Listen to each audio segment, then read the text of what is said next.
We are entirely disconnected from what it actually takes to survive in America, and the proof is sitting inside your trash can right now.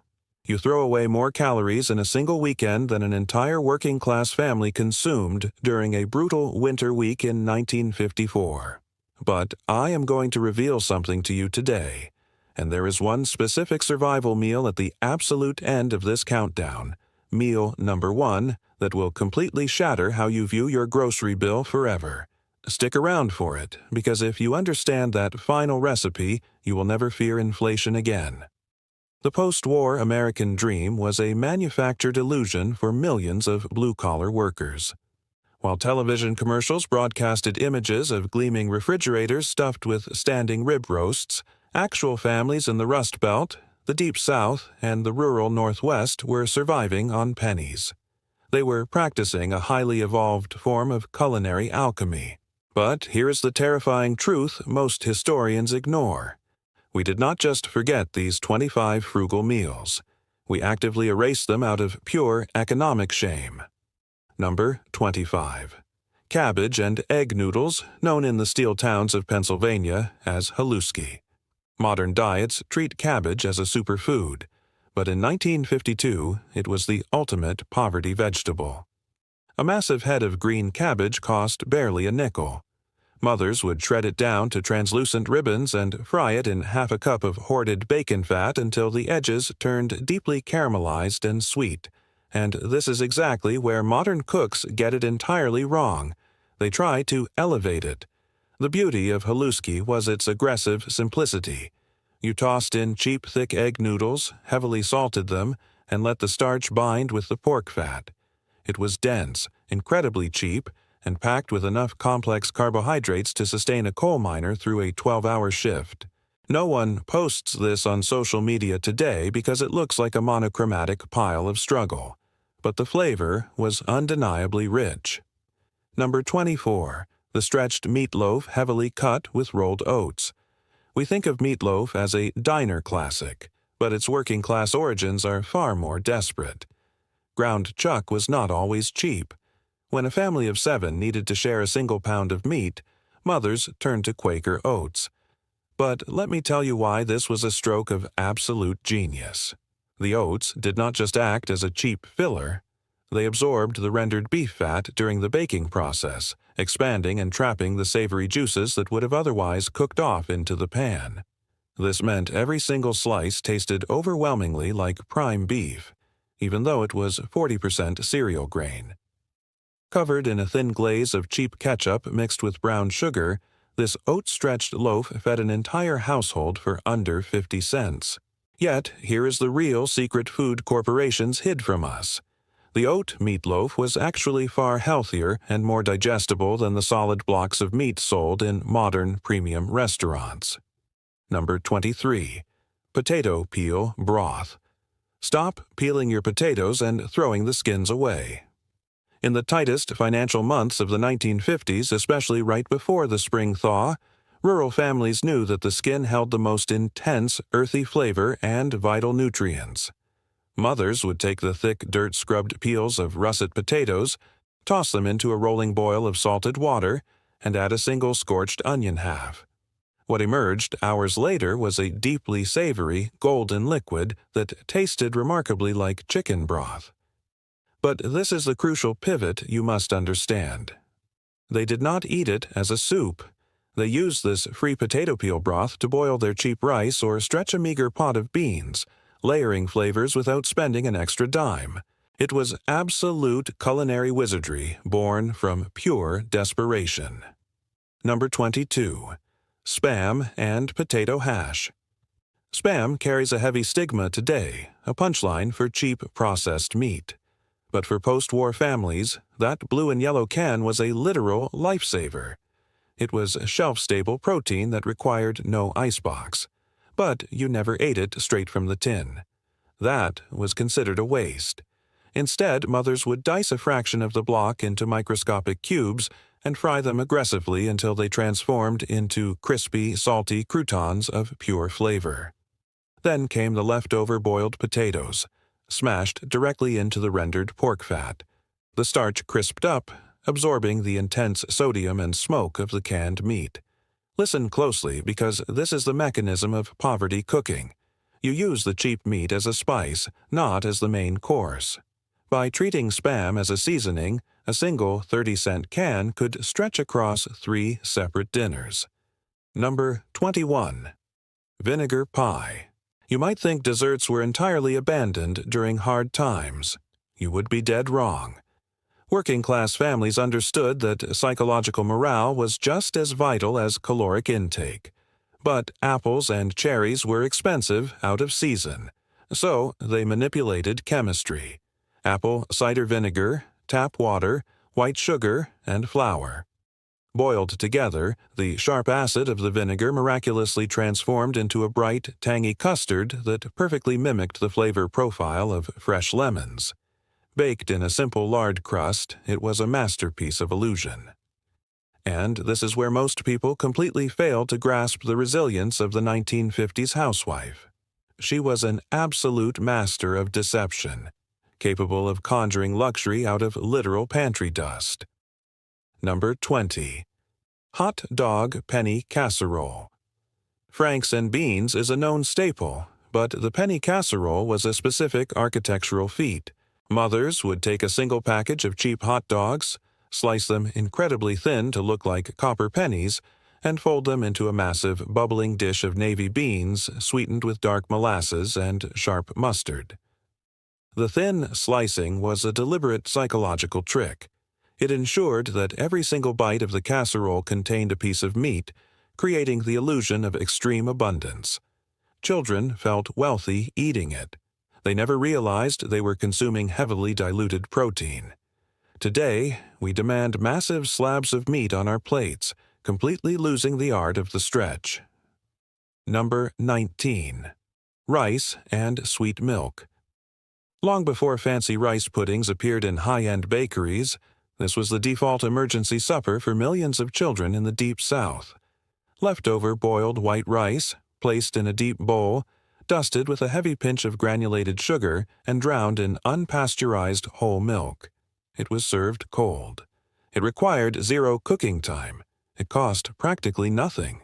But watch what happens next in the psychological loop of poverty. This dish was framed to the children as a special treat, a dessert for dinner. The parents masked their financial terror behind a smiling presentation.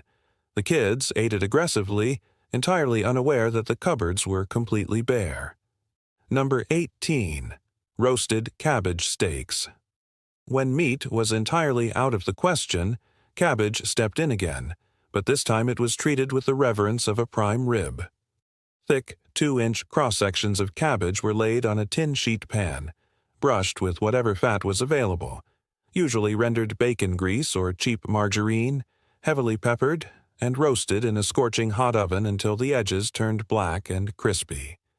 The sulfurous odor of raw cabbage vanished, replaced by a deep, nutty umami flavor that felt aggressively substantial.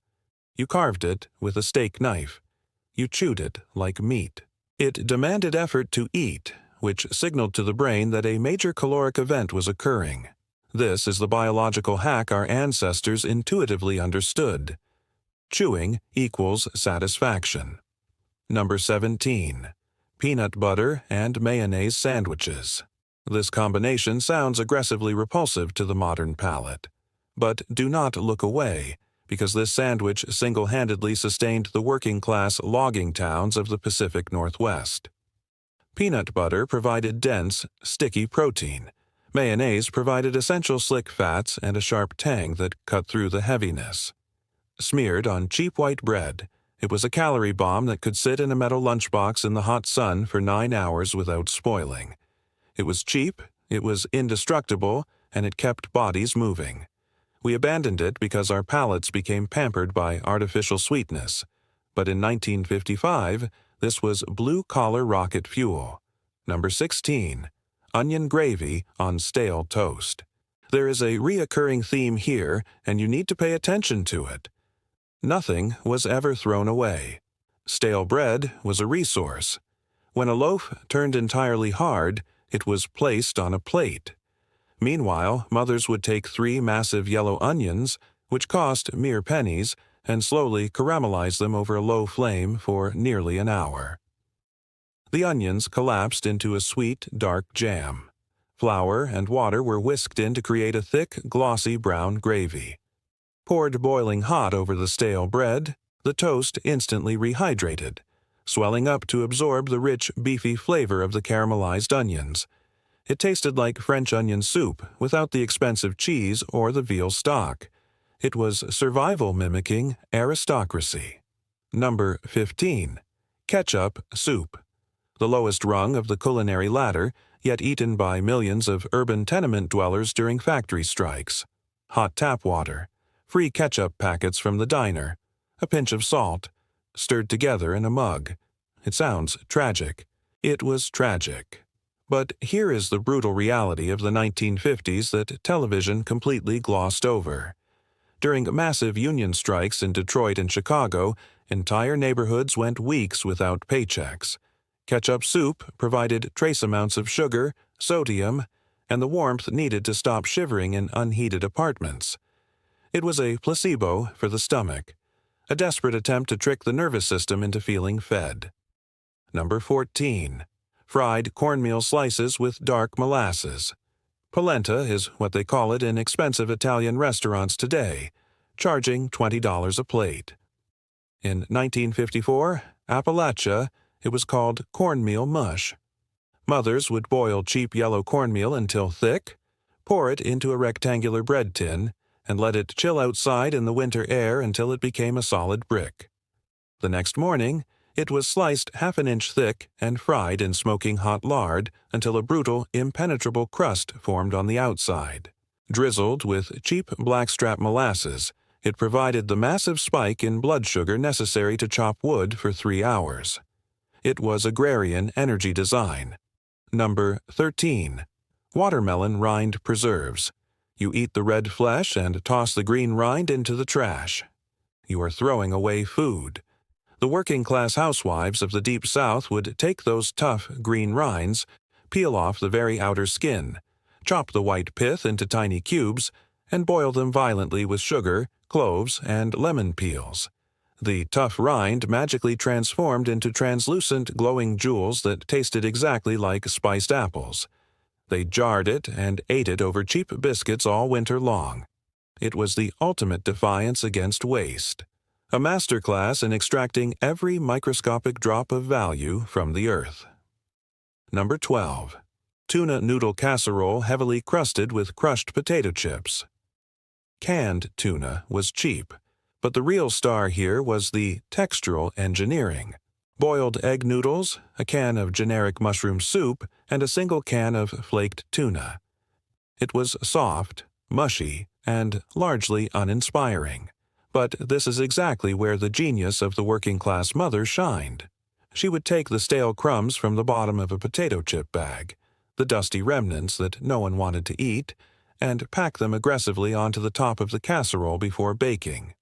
The chips provided a hyper-salty, violently crunchy contrast to the soft noodles, elevating a depressing slop into a highly anticipated weekly feast.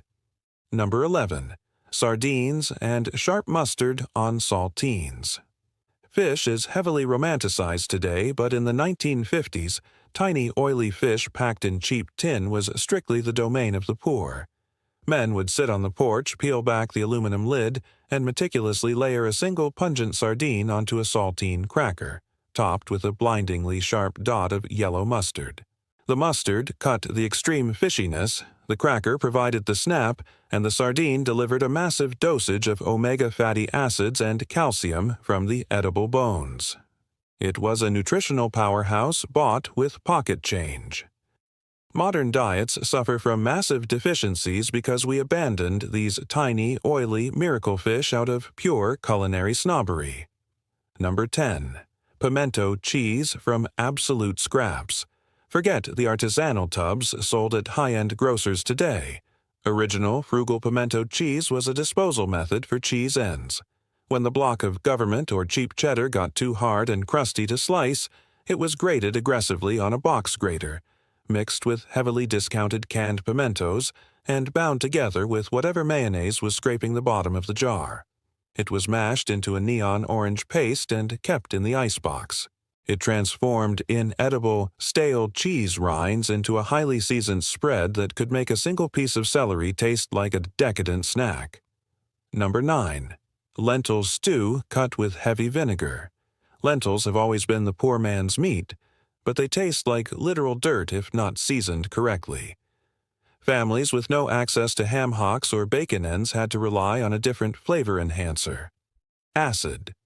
They would boil the lentils with wild onions and carrots, and right before serving, dump a massive quarter cup of cheap white vinegar directly into the pot.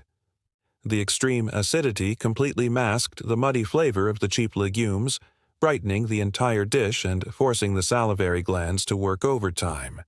It is a fundamental chef's trick, utilized by illiterate farmhands a century before it hit culinary schools.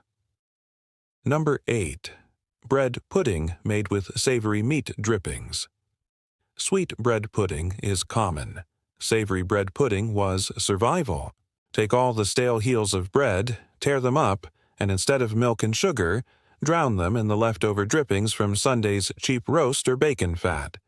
Mix in a single beaten egg if you had one, and bake it until it puffed up like a cheap soufflé. It tasted like Thanksgiving stuffing, but it was served on a random Tuesday in March as the absolute main course. It was incredibly heavy, forcing a deep sleep upon anyone who ate a single square. Number 7. Red flannel hash. What happens when you have a single boiled beet, one potato, and a tiny shred of leftover corned beef? You chop them all into microscopic pieces and fry them together.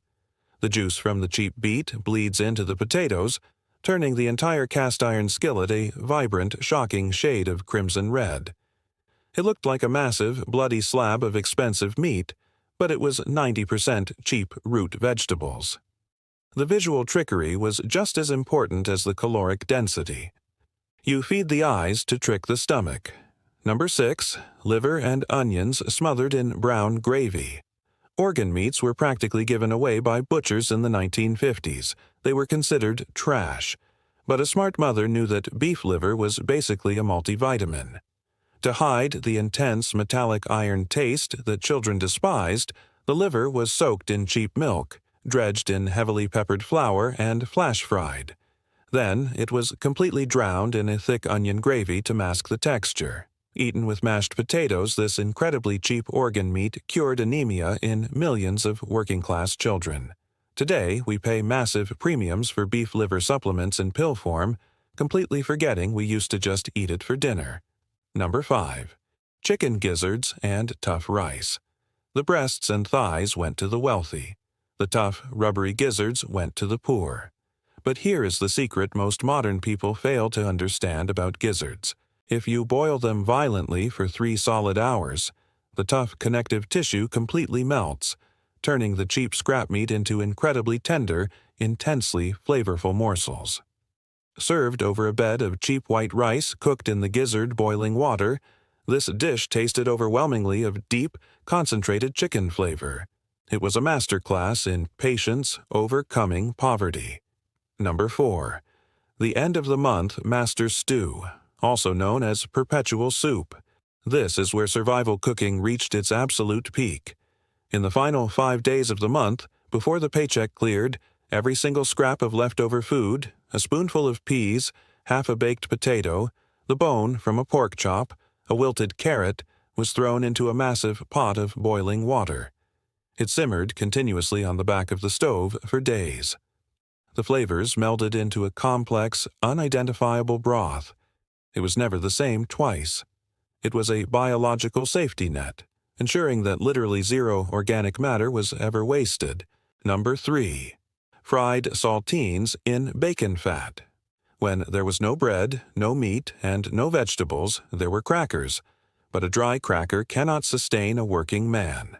Housewives would heat a skillet of reserved bacon fat until it was shimmering, and drop whole saltine crackers directly into the grease. The crackers fried instantly, absorbing the pork flavor and puffing up slightly. Eaten blazing hot, they tasted remarkably like savory pie crust. It was pure fat and simple carbohydrates, a desperation move that tasted inexplicably like luxury. Number 2. Baked beans out of the tin, served cold over cheap brown bread. In New England, this was the ultimate sign that the money was completely gone. You did not even waste the gas to heat the beans. The syrupy, sweet molasses beans were spooned directly from the metallic can onto dense, heavy, canned brown bread. It was a hyper-dense brick of calories that required zero utilities to prepare. And now, listen to me very closely, because we have reached the absolute end. We are at number 1, the single most erased, brutally efficient, and shockingly clever survival meal of the 1950s. The meal that kept millions alive when literally everything else failed. Number 1 is the Depression-era holdover known as the roasted flour soup. You heard me correctly. Flour. When there was absolutely nothing left in the house but a sack of cheap white flour and water, mothers did something extraordinary. They placed raw, dry flour into a completely dry, ripping hot cast-iron skillet. They stood there and whisked it continuously as the flour slowly toasted, turning from white to tan to deep, rich mahogany brown. The chemical reaction of toasting the raw starch fundamentally changed its flavor profile, making it taste deeply nutty, incredibly savory, and remarkably complex. Once the flour was browned, they slowly whisked in boiling water and a heavy pinch of salt. The mixture thickened into a dark, rich, gravy-like soup.